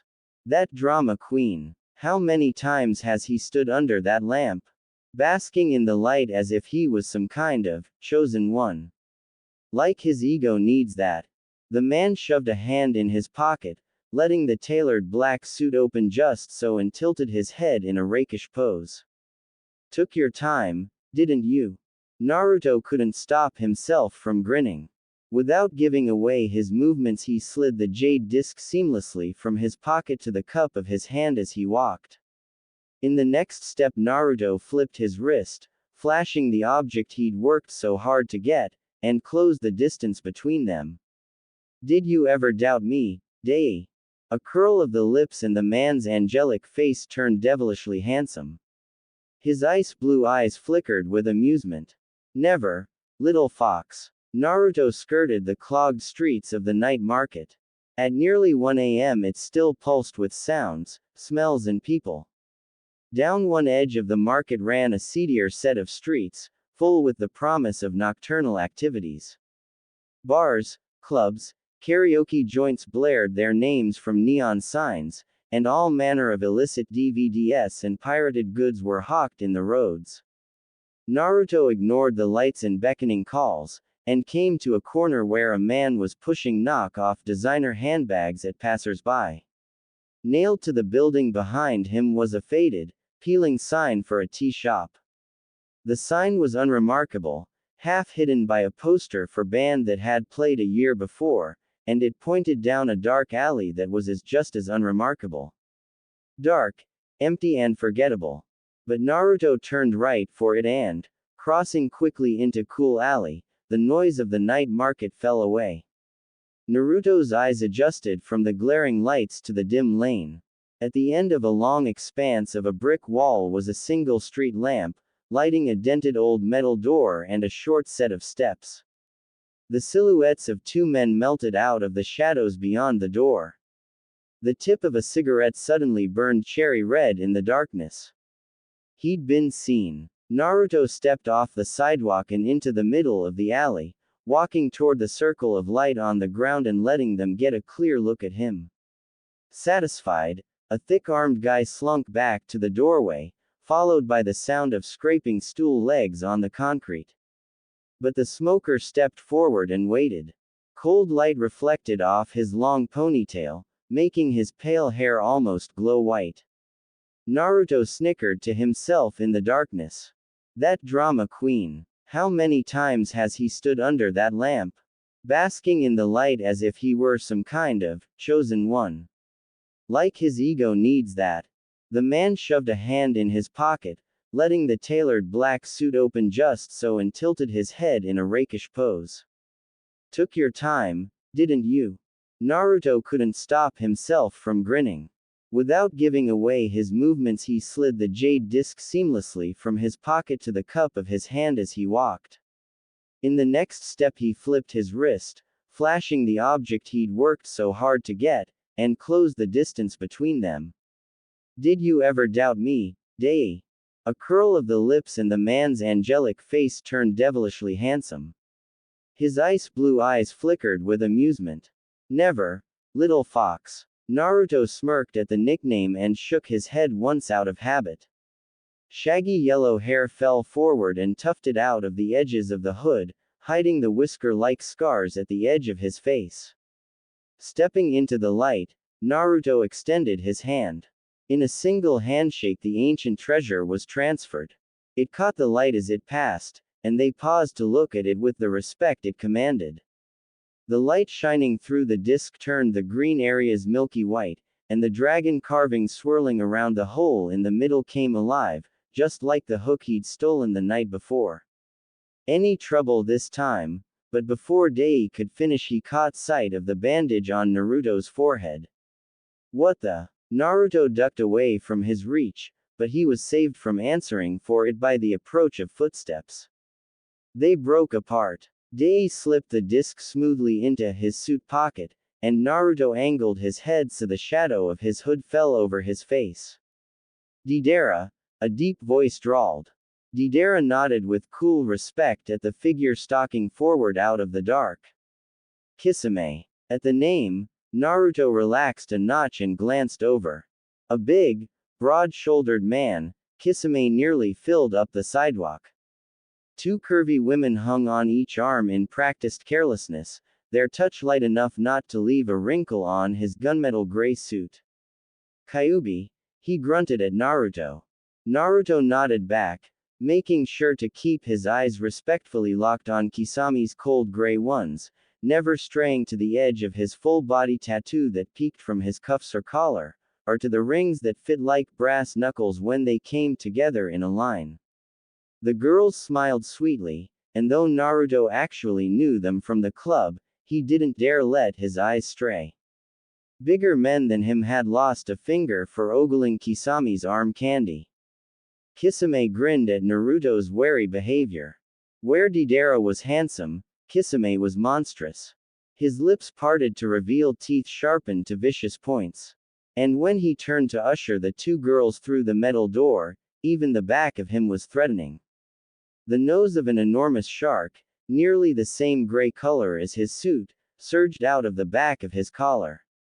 The tattooed creature rode an inked wave of blue-green water strewn with torn white petals that curled masterfully up over his skull until it faded into his shaved scalp. From the front, only a few licks of water were visible around his neck. From the back, it looked like the open-maw beast was going to lift off and devour anyone who had the misfortune to try to sneak up on the big man. Naruto could never decide if the shark had just finished tearing through something lower down in the tattoo or if it was preparing to devour Kisame himself. From what he knew of the Enforcer, and his affinity for sharks, cold-blooded killers who, like Kisame, would destroy their own kind to survive, Naruto thought it could go either way. The hefty bouncer stood and pulled open the door. Smoky air and loud music spilled out, and the girls sashayed into the crimson interior to a chorus of catcalls. They were waving prettily back when the door swung closed behind them. On the steps, Kisame turned back to Deidara. "You coming?" "Yeah," Deidara said, then flicked his cigarette into the gutter where it sizzled out. Kisame's shark eyes slid to Naruto. "Did you get it?" Somehow he made the question sound like a threat. Naruto nodded once. Satisfied, Kisame disappeared into the club, Deidara heading up behind him. But Deidara turned back on the landing, surprised to see Naruto wasn't following him. "The meeting's about to begin. You can wait inside, you know." Naruto shook his head. "I'll just wait out here." "Suit yourself," Deidara said with a shrug. "But don't go anywhere. He wants to see you too. I hear he's got a new gig for you." He narrowed his eyes at Naruto's bandage. "And I still want to know what happened to you." Naruto rolled his eyes and waved him off. The bouncer shut the door behind him then dropped back to the stool. It creaked under the man's weight, but didn't give way. Naruto sunk his hands deep into his hoodie and leaned against the dark wall, taking Deidara's spot beside the bouncer. In the stillness the moths returned to the cone of light, circling endlessly. Going nowhere fast. 8 years before Deidara had brought him to this spot, pointed to the very same street light and said, in that dramatic way that had once intimidated him to his core, that Naruto had a choice. Either come with him, or stay out on the sidewalk and go nowhere. Because there wouldn't be another chance like the one he was offering. Naruto snorted softly at the memory. Drama queen. But the thing was, Deidara had been right. It was his only chance. There was no other choice. As an orphan growing up in Konoha, Naruto knew that better than anyone. "I bet you're too scared." "Shut up. I can do it." Naruto squinted at the apple on the edge of the long plastic table, mustering all the courage he had in his 12-year-old body. It was just sitting there, so perfect. All he had to do was run over and grab it. "I could do it, if I wanted to. But I thought I'd let you have this one. I said I'll do it. Just don't screw it up." "Shut up, Sasuke." Hiding behind empty produce boxes, the black-haired 12-year-old beside him snickered, making the shaggy blonde even more determined to get the apple. Every night, for as long as he could remember, They'd been sneaking out of the orphanage and running down to the night market. They used to just run around, see the sights. But they'd taken to daring each other to perform tasks. It was a game. Like the ninjas in the tattered storybooks from the orphanage, they were on a secret mission. Only the risks kept getting higher. Sasuke was so fast, he could run past a stall and whip a piece of food off the edge without anyone noticing. Sasuke made it look easy. His timing was perfect, and he was so agile and quick that things just worked for him. But not Naruto. He never seemed to catch on as quickly. No matter what he did, Naruto always felt like he was a step behind Sasuke, always a little more clumsy. The last time he rose to one of Sasuke's dares, Naruto swiped a bean cake off a tray, only to run directly into the stout baker that ran the stall. The man easily lifted Naruto up by his shirt collar, shaking him and spitting curses into his face. Naruto couldn't hear them, he was so scared he couldn't hear anything.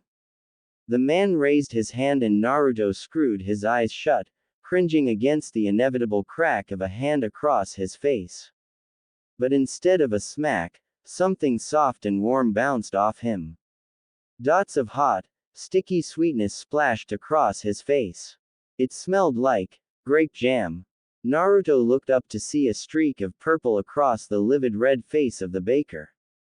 Another jelly donut whizzed between them, missing them both, and the man dropped Naruto on his butt.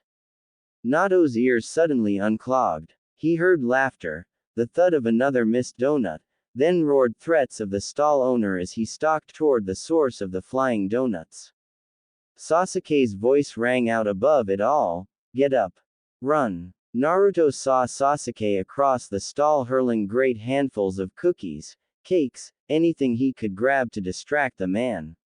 "Run!" Naruto shot up, but a crowd of onlookers blocked his exit, so he lunged for the dumpling stall next door, dodging the old cook's weak grab but knocking over the baker's table in the process. Trays of bean cakes went tumbling to the ground. The baker turned back, cursing anew at the crashing sound, and Sasuke took off in the opposite direction, just as the Konoha police were rounding the corner looking for the reported disturbance. When Sasuke finally found Naruto, hiding 2 streets over behind a trash bin, Naruto was still visibly shaken. Sasuke just stood in the middle of the alley, hands on hips, and laughed at him until he'd nearly doubled himself over. A pang of anger rippled through Naruto. This was all Sasuke's fault to begin with, but he was still too worked up to do anything about it. He raked trembling hands through his hair, wiped cold sweat from his brow and glanced nervously up and down the lane. He was sure the baker, the cook, the police, even the rest of the shoppers from the night market were going to pour through that alley at any moment, looking for them. Ever since that night, Naruto held back. He watched Sasuke zip through the stalls, snatching food or cheap trinkets in a whirlwind of speed and pounding feet. But Naruto was cautious. Even taking that apple, so perfectly placed on the corner of the table, glistening red atop the cheap blue tarp that doubled as a tablecloth, could go horribly wrong. From their hiding spot behind a stack of empty fruit crates, Sasuke pointed out that the owner was the perfect target, a stooped old man completely absorbed in sweeping out his stall. But Naruto knew all the old man had to do was turn his head and he could be caught. "Go for it," Sasuke whispered, nudging him hard. "He's got his back turned. Now's your chance." A woman with an empty shopping bag on her shoulder passed in front of them, blocking their view. Naruto chewed his lip, slowly building up his courage. Maybe Sasuke was right. This might be his best chance, especially if the owner was occupied. The woman lingered, looking, then stepped forward into the stall. The owner put aside his broom and she launched into an animated story. Naruto didn't think she was particularly attractive, but it must have been a funny story, because she smiled big and had the shop owner's full attention. Suddenly she opened her arms wide and pointed away to a distant stall where they both looked together. The floppy bag swung out from her hip as she pointed, bumping the edge of the table a few times. But whoever they were looking for was gone. She shrugged. The shopkeeper laughed anyway, and when she turned to leave he bid her a hearty farewell. The man went back to sweeping, moving deeper into the stall with his back fully turned to them, and Naruto had to admit it was an even better opportunity than before to run by and swipe the. But the apple was gone. The corner of the blue tarp sat empty. Naruto sunk back on his heels, blinking in confusion. The opportunity was lost, and he didn't even know when he'd lost it. Sasuke whacked his shoulder. See, you should have gone earlier when I told you to. Naruto stood and brushed the dirt off his knees. Doesn't matter. Don't like apples, he said with a harumph. I like oranges. Sasuke shook his head and followed him out into the open. But around the corner in the next row of stalls they came upon the woman again. She spoke to another shop owner, smiling and pointing away, obviously telling the same story. However, this time when the big bag swung around, Naruto noticed it wasn't so floppy. He put his hand on Sasuke's arm and they stopped. But while Sasuke was distracted by a DVD with buxom smiling girls on the cover, Naruto watched her. She pointed again, squinting into the distance, and in that moment the bag draped open. With her other hand she slid a t-shirt off the edge of the table and into the bag. Naruto's mouth dropped open. If he'd blinked, he would have missed it. Never losing her focus on the shopkeeper, she shrugged, laughed with him about the story, then bid him farewell. But as she walked out she dipped her hand in her bag. Naruto thought she might have had a change of heart and decided to return the shirt to the table, but instead she pulled out a bright red apple, bit into it, and sailed off into the night, smiled broadly. Naruto couldn't believe it. That was his apple. And she'd stolen it right out from underneath all of them. The rest of that night he wandered the market in a trance. His eyes had been opened. That woman hadn't used force or speed. Like the ninjas from his storybooks, she'd used stealth. Her flattering smiles and funny stories had distracted her victims from her real purpose. After that night, Naruto had a new game to try. The night market had always pulled them, even when they were young. Two boys growing up in one of Konoha's orphanages, their world was stale and colorless. Though there was little money, they were still treated kindly, given food and clothes and an education. They followed the rules, did their homework and chores, and were happy to do so. But at night, the lights and sounds and smells of the night market drifted up through their window, teasing them. Even the name it had an allure, the night market. This wasn't the tedium of daytime shopping, where tired people lugged home bags of groceries and necessities under the hot sun. Only the most desirable, coveted items came from the night market. Toys and candies, music CDs and colorful t-shirts. Any trinket worth having came from there, even though the orphanage kids rarely received such luxuries. For young Naruto and Sasuke, whispering under their bed covers at night, the night market was the stuff of dreams. A place that only came alive at night, while the rest of the orphanage, the rest of Konoha slept. A place where none of the rules applied. They longed to go there, just once, and told each other stories about what they would see, what they would do, and, being growing boys, what they would eat. It wasn't until their 9th summer that they got their first taste of life at the night market. A rusty window screen in the bedroom proved to be the key. Doing their chores one stifling July afternoon, Naruto wiped down the windowsill in the room they shared with the younger boys, only to discover a piece of an old towel shoved under the lock. It was so deep it just looked like another part of the dingy wall. He picked out the wad of fabric and motioned Sasuke over. There, directly under the lock, was a hole in the wall. It looked like it had been scraped out years before. Sasuke just shrugged. Not our fault. Must have been done by some kids before us, 'cause we're the oldest now. Just push it back in. No one will ever know. He fisted the broom handle and was about to step away when Naruto slid his fingers into the gap and pushed the screen out. Both boys' eyes went wide. Peeking out, they saw where previous generations had already flattened a trail down the outside wall.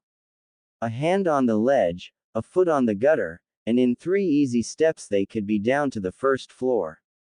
Water ran down the center of the dark alley below like a silver trail leading away from the old orphanage. Sasuke and Naruto grinned at each other. Naruto gently let the screen fall closed. This was their secret. Late that night, once everyone was asleep, they crept down the side of the building and out into the wide, dark world. They followed the silvery water, aglow with reflected light, away from the orphanage and toward the pulsing sounds and smells of the market. Every night that first summer they explored the market as if they were adventurers in a mythical land. They traced and retraced their routes, learning their way and the ways of the people who shopped there. They were worried at first they'd be caught. But they quickly discovered no one cared about 2 kids darting through the homemade stalls. All the old prejudices still observed during Konoha's daylight hours simply melted away under the hazy night sky. Even the market itself refused to obey the network of streets it was confined to, instead seeping down alleys and around corners so that it overlapped into the other districts. They wandered the market, watching shoppers buying hot meals or popsicles, movies or purses or fancy jackets. Lovers sniffed at bottles of love potions. Old men played games of chance. Teenagers giggled over magazines, and grannies got their feet massaged. Everyone mixed in together. A couple of shabby orphan boys drew no attention at all. In fact, they actually found that they were treated with a measure of respect they'd never known before. In the daylight, walking in long rows on the occasional field trip, shopkeepers and old Konoha citizens cast a wary eye at the kids. As if their status as the lowest of the low in Konoha society was something they might catch. But here, stall keepers smiled and asked if they would like to purchase something. Cooks waved plates of food at them. Florists encouraged them to smell the flowers. Naruto and Sasuke were giddy at the prospect, even if they didn't have a single coin between them. Late one night, Naruto even saw some really important people in the market. A well-dressed man with sleeked back hair, a spotless black suit and an impossibly beautiful girl on his arm strode by. While most people nodded respectfully, Naruto stumbled to a stop just to watch the couple pass. He'd never seen more beautiful people in all his life. They looked like they had stepped out of a movie poster. Sasuke didn't seem very impressed. He turned strangely surly at the sight of the man, but Naruto continued to stare. Surely they must be from the biggest, oldest family in all of old Konoha. Seeing that Naruto had drawn the important man's notice with his staring, Sasuke nudged him hard in the ribs. Naruto snapped his mouth shut, bowed his head meekly, and waited for the scowl he'd been used to receiving from the anyone of importance in Konoha. But to Naruto's amazement, instead of being ignored or reviled, the man nodded once in return. A ghost of a smile even played at his lips, which grew wider as Naruto's mouth fell open again. The man continued down the lane, surveying the scene as if he owned it, then turned at the corner. And for one brief moment before the man disappeared, Naruto thought he saw a slip of color at his collar. Just a line, but he couldn't be sure. He watched the empty space, thinking. He'd heard about tattoos from their Okasan, but he'd never actually seen one. As their house mother, she was always warning them to stay away from certain people in life. And the tattooed ones were at the top of the list. Naruto decided it was probably just a shadow, because someone that dressed like that had to be important. Smiling, Naruto shook his head and put the warning out of his mind. The two young best friends explored everything they would outside the orphanage walls. They traversed the city, learning early on that Konoha had many districts. Some for shopping, some for eating. A thriving wharf and a gleaming high street lined with fancy shops. The poorest district on one side of the market, where the buildings were as thick as weeds and people carved out sad lives in the tiny apartment. And on the opposite side, buffered by the market like it was a moat around a fairy tale castle, was the ancient walled city of Old Konoha where the old clan homes and temples hid behind elaborate gates. They even ventured inside the walls one night, prowling down the clean streets and feeling distinctly out of place. But once they'd been to the other districts, they didn't need to go back. The night market was their playground. The unbridled freedom kept them coming back night after night. They yawned their way through their daytime lessons and took turns napping instead of doing chores, but once the sun went down, they began to wake up. Going hours each night without eating, however, drove them to think of the necessities alongside the fun. At first it was just a half-rotten food dumped behind a fruit stand, or a stick of skewered meat, the top chunk pulled off before it was discarded outside a food hut. But eventually, they wanted more. Sasuke longed for a fried pie, oozing hot fruit out onto the paper plate, while Naruto practically drooled for the roast duck turning over the grill. It was hard to say no to their growling stomachs when there was so much all around them. And the hungrier they became, the more daring they grew. They hung around the back of the stalls instead of the front, plucking up fresh fruit that had rolled to the ground, bags of chips out of the top of open boxes, and even whole skewers of meat, snatched right off the back of the grill, so hot they had to bounce them from hand to hand as they ran. One time Naruto reached in a bucket expecting mandarins, but instead pulled out his hand with a small lobster-looking creature attached to his thumb. The man chased them down, but Naruto and Sasuke were quicker. They hit a chain-link fence and threw themselves over, throbbing thumb and all. Sasuke laughed about that for months afterwards. Those nights were like the dream they'd always imagined it would be. They were young and free and inseparable. And as they grew, so did their adventures. They moved from food to objects.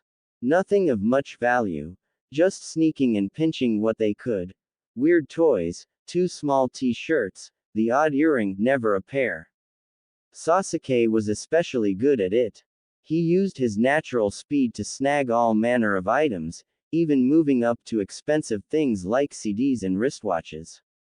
Though they saw people hawking their obviously stolen goods, Naruto and Sasuke never did. Instead they gave them to other kids in the orphanage or left them in the market before they went home, a treasure for someone else to find. Naruto had kept pace with Sasuke for a while, but after finding that he wasn't as quick as Sasuke, self-doubt held him back. However, once he saw the woman with the floppy bag swipe the apple out from under his nose, Naruto found a new goal. He worked on becoming more like her instead of fast like Sasuke. And over time he grew confident in his ninja game of stealth. Every night Naruto practiced smiling and flattering and stealing. The first time he made a lift it was just a piece of fruit, just like the woman had. He smiled big and waved hello, inadvertently knocking an apple off the table. But when he moved in time with the shop owner to pick it up, he slid the orange that sat beside it on the table into his pocket. They rose together. He apologized, smiling again, saying he forgot he was out of money. The owner just nodded in understanding and waved him off. 2 rows over, Naruto thought he'd never tasted a sweeter orange. Naruto honed his skill, but instead of moving on to more expensive items he tasked himself with pulling hard and harder lifts. He went from food and trinkets to slipping billfolds out of purses, then pockets. He kept the money but always pitched the personal effects somewhere they were likely to be found. After all, he wasn't a criminal, He was just after a little bit of spending money. The first few dips didn't net anything, but on his fourth time he got lucky. Someone had a 20. He went a little lightheaded at actually having money in his hand. He'd never had money. Ever. Growing up in the threadbare orphanage, they weren't given any. There wasn't any to give. To Naruto, the crisp bill felt like a holiday in his hand. He could actually buy something. Anything. He saw the night market with fresh eyes. All of the junk, the knockoff clothing, the food stalls, all of it could be theirs. Later, when they passed a pastry stand and the sweet smell of fried pies hit them and Sasuke's stomach growled audibly, Naruto leapt forward with a giant smile. He bought 2 steaming hot pies while Sasuke stared. But his eyes dropped to the bill flashing in Naruto's hand. Naruto handed him the pie, but Sasuke shook his head, pointing instead at the wad of cash. "Where'd you get that?" Naruto straightened with pride. "I got it off some old rich guy who wasn't paying attention." But Sasuke still didn't take the pie. "Don't worry," Naruto said quietly, leading him away from the stand, "I didn't take anything else. And he'll find his wallet if he retraces his steps. It's all good." Naruto grinned and shoved the pie into Sasuke's hand. The scent and heat persuaded him better than Naruto could, and Sasuke finally gave in. They plopped down on the curb and ate, licking the hot fruit syrup off their fingers. The troubling fact of the source of the money was forgotten behind a haze of deliciousness like they'd never had before. From then on, Naruto and Sasuke avoided the one difference they'd ever had. Naruto made sure to split off from Sasuke when he went to follow a possible mark. And Sasuke never asked when Naruto later produced gifts that he'd purchased from the market stalls. Sweets that were once unimaginable, meals they never thought they'd taste, all of it was within their grasp now. And in that harmony, Naruto and Sasuke thrived, tasting a side of life they had never imagined in all their days at the drab orphanage. Those years were brilliant fun. They were together, and nothing could touch them. But at 14, 2 things happened.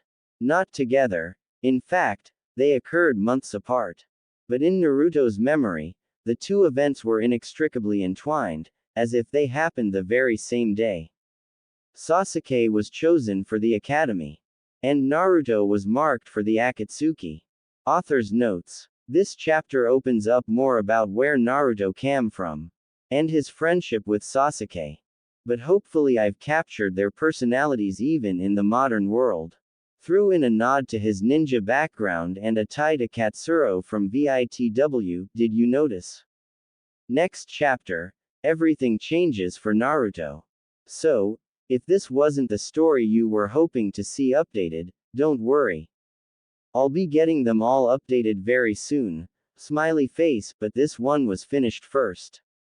As always, read and review, and check the website for previews of upcoming chapters. The 14-year-old blonde shook out his shaggy hair, kicked his heel against the old crate and peered up through his bangs at the rainbow lights of the night market. He loved this place. He knew it better than anyone, mainly because he spent so much time here. But still, this place was his. He owned it, and he owned nothing else in the world except a few changes of clothes. And those weren't even his really, just hand-me-downs. Naruto raked a hand through his hair and scanned the crowd for a good mark. There was an old lady with an unzipped purse. A shopkeeper distracted by a customer. Even a beleaguered boyfriend, carrying too many bags to notice his back pocket flap was open, leaving a wad of cash exposed, free for the taking. But Naruto just sighed. None of these would do. He had grown so good at pickpocketing over the years that those people were just too easy. He wanted one that presented a challenge. Something new. Something to keep his mind off of Sasuke. He shoved off the crate and walked down the crowded sidewalks, numb to the jostling shoppers and noisy merchants without hearing them. Even wandering the market couldn't completely distract him. And that had always made him feel better. Sasuke's voice still rung in his head, saying that he shouldn't go out anymore. That he was just running away. But Sasuke didn't understand. Things always worked out for him. Anything he set out to do just came easily. It was never that way for Naruto. But this game of stealth, was what he was good at. He needed this. Naruto could just picture him, right now back at the orphanage, his black head bowed over the textbook, studying into the night beneath their lone desk lamp, scribbling notes and flipping pages. Even remembering the sound made Naruto twitchy. His hands clenched and unclenched, anxious for some activity, something wallet to lift, some mark to follow. But nothing presented itself. He rubbed his neck, telling himself that it didn't matter. Sasuke hadn't been out with him to the night market for a full week. Tonight shouldn't be any different, he thought bitterly. But even as he said it, he knew it was lying to himself. Tonight they'd had the biggest fight they'd ever had. It wasn't loud, only whispered viciously to each other out of earshot of the other sleeping boys, until Naruto left in stony silence. The screen smacking closed behind him was the only noise, but in Naruto's head, the whole argument replayed in harsh yells and slammed fists. It all started the week before, when the man from the Konoha Academy came to talk to them about their futures. It was one of the perks of being an orphan in Konoha. For Naruto, just having easy access to the night market was perk enough. Sasuke, of course, disagreed. At 14, children from the orphanages and halfway houses around Konoha were allowed to test for placement in the Konoha Academy. Not a normal school with books and paper and lots of subjects. But a trade school where they studied one skill, from age 15 to 18, and if they were good enough at it, then they could apply for jobs in that field when they graduated. Or, if they outshined all the rest, they could try for scholarships to another school, a real one like a college or a professional academy. But you had a better chance of seeing a shooting star through the night market haze than getting a scholarship. The Konoha Academy was government's idea of a leg up in an otherwise cruel world. And the orphanage kids knew it. From an early age they were told the academy was their only hope. Kids without a family name or a legacy or money didn't dare dream for better. That's not that way Konoha worked. It was drilled into the orphans just how important getting into the academy was. Their future depended on it. If they didn't, then life would be a free fall of odd jobs and no money. The pamphlets passed around by the thin government agent with the frown lines creased into his forehead, looking down at each child as if he were permanently unimpressed, emphasized what they could expect if they slipped through the cracks of a stratified society like Konoha. Life would be crushingly hard. Orphans were at the bottom. The academy was their only ladder out. Many more colorful brochures went round, all of them titled, Careers in Konoha, and all of them detailing some kind of service to the city. Most were the types of jobs that were unappealing to kids, such as trash pickup, sewer repair, plumbing, and so on. But the most popular was the police track. If a student won a spot there, the brochures promised that they could graduate to the real police academy, then get a job on the police force or work as a special agent or maybe even become a captain in the military. Or at the very least get hired as a night security guard down at the fish docks, the government man added blandly, saying it was an overlooked career which was always in high demand. But the pamphlets didn't sway Naruto and Sasuke's minds. From an early age, they'd had their hearts set on the police track. Sasuke being Sasuke, he scanned the blue brochure and quickly mapped out a plan for both of them. They'd go through the Konoha Academy on the police track, then graduate to the real police academy, and then they'd get on the force. That way they'd always stay together. Naruto heartily agreed. A small sticking point was that the police track was also the hardest to get. Good grades, high test scores, and a top physical ability were required. But growing up, Naruto and Sasuke had no doubt of their place in academy. That was their job track. It seemed like a foregone conclusion. A guaranteed thing. The next night, the government man appeared at their study room door. He wore a gray suit matched the wall, and accessorized only by a clipboard and his perpetual frown. Their Okusan motioned to them to stand. The man went down the line, looked at the clipboard and at each child, up and down, then jotted a few notes. Police track, EH. Yes, sir, Naruto and Sasuke answered together in excitement. Kept your grades up? Yes, sir, Sasuke answered firmly.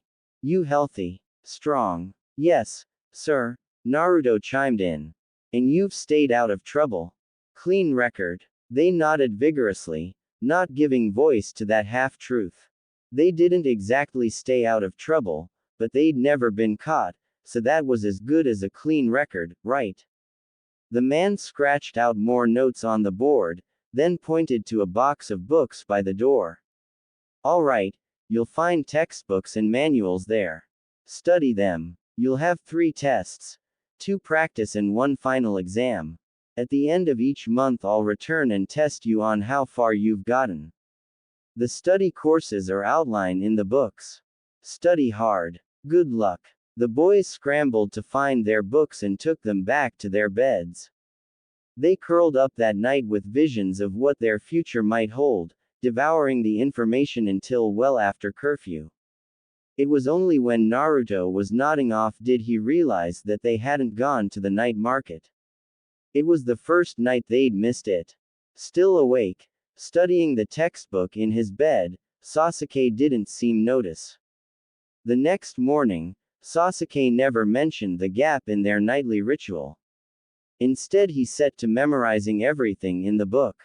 He skimmed through the chapters, seeing the practice quizzes at the end of each one, and set a goal of passing them all before the first practice exam. Naruto saw Sasuke's dedication and agreed that he'd do it too. But book learning had never come easy for him. Sasuke studied and studied, but Naruto's attention soon waned. He looked at the window longingly, even though it was still light out. Sasuke tapped Naruto's book with a smile, but it didn't help. No matter how hard he tried, he couldn't manage to make it successfully through a chapter. That night, when deep darkness fell and the smells of the market seeped through the screen, Naruto thought he was going to burst out of his skin. I can't do it anymore. My brain's full. I'll study tomorrow, he said, pushing back his chair. Let's get out, just for a little while. But Sasuke shook his head. Come on Sasuke, let's go. I want to stay and study. I'll go tomorrow. Naruto looked at the back of his head, feeling hurt and abandoned. He thought about sinking back into the chair and staying, but one look at that book and he couldn't take it. He'd rather be alone in the market than trapped there studying. Oh okay, suit yourself. He slipped quietly out of the room, hoping that Sasuke would change his mind. But he never did. Not the next night, nor the night after that. Still, Naruto made good on his word. He studied during the day. But more often than not he discovered that he'd fallen asleep over his book rather than retaining anything he'd read. Late at night, at the end of the first week, they tried one of quizzes. When they checked their answers Sasuke smiled proudly. But Naruto, he quickly crumpled up his answer sheet and threw it in the trash. But Sasuke was faster. He grabbed it. The difference between them was clear. Sasuke had made a perfect score. But Naruto had barely managed to get one question right, and even that one had been erased and rewritten a few times, so that Sasuke was sure it was just a lucky guess. Sasuke narrowed his eyes, surprising Naruto with just how angry he was. It stole the defensive bragging he was ready to spout out about how quizzes couldn't cover everything, and that once they were police no one would care about how he filled out answers, just whether he could chase down a criminal or not, and he knew that he could. Sasuke crumpled the paper in his fist, saying softly so as not to wake the other sleeping boys, "You're not taking this seriously." "I am," Naruto whispered back. "You're going to screw everything up." "I'm not." Their whispers grew louder, faces closer, fists tighter. "You're out there, wasting your time, when you should be studying." "I am not." A child flipped over on his cot, sleeping fitfully, and Naruto dropped his voice, "Wasting my time. You just don't get it, that's all. I've never been good at that stuff." He snatched his quiz sheet back from Sasuke, only to throw it in the trash again. "But I'll show him what I can really do in the physical tests." Sasuke was unconvinced. "We're supposed to be doing this together." "We are," Naruto said, a note of triumph in his voice. "You're doing it your way. And I'm doing it mine." He smiled at his sudden inspiration, the idea sounding good to his own ears as well. "So now we've finished the first quiz. Let's go celebrate." He jutted his chin at the darkened screen. But Sasuke only scowled. "No, I need to keep studying." He dropped back into his seat, ignoring Naruto's surprised look. "Do what you want," he said, flipping open the book to the next chapter. "Just don't screw it up." Naruto's face went red. "I won't screw it up. Stay here with your books. I'll still do better than you on all the tests." It was a bold-faced lie and they both knew it, but at that moment Naruto didn't care. He let screen slam behind him, punctuating his harsh whisper. Hours later, walking through the night market, Naruto bolstered himself. He admitted that the paper tests probably wouldn't turn out that great for him. Sasuke was always the one with the book smarts.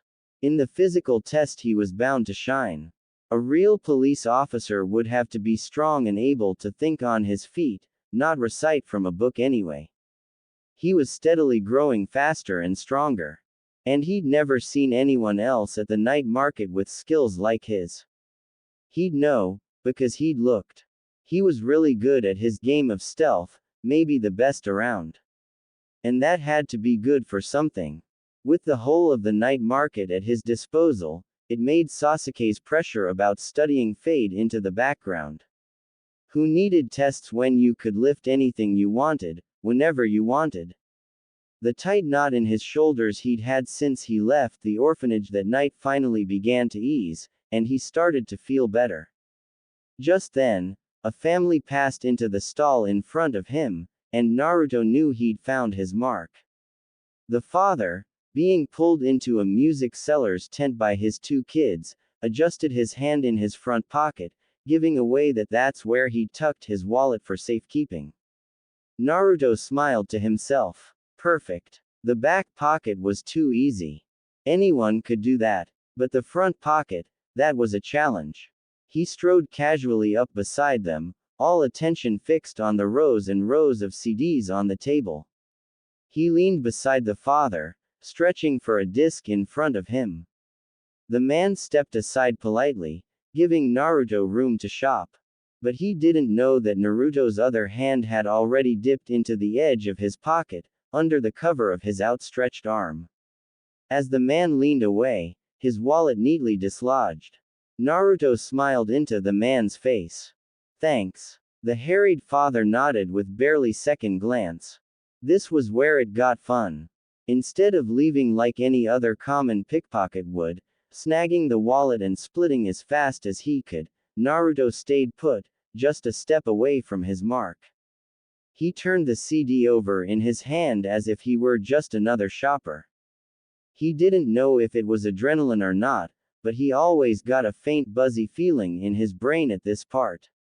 It was a rush. He was good at what he did, and he liked doing it.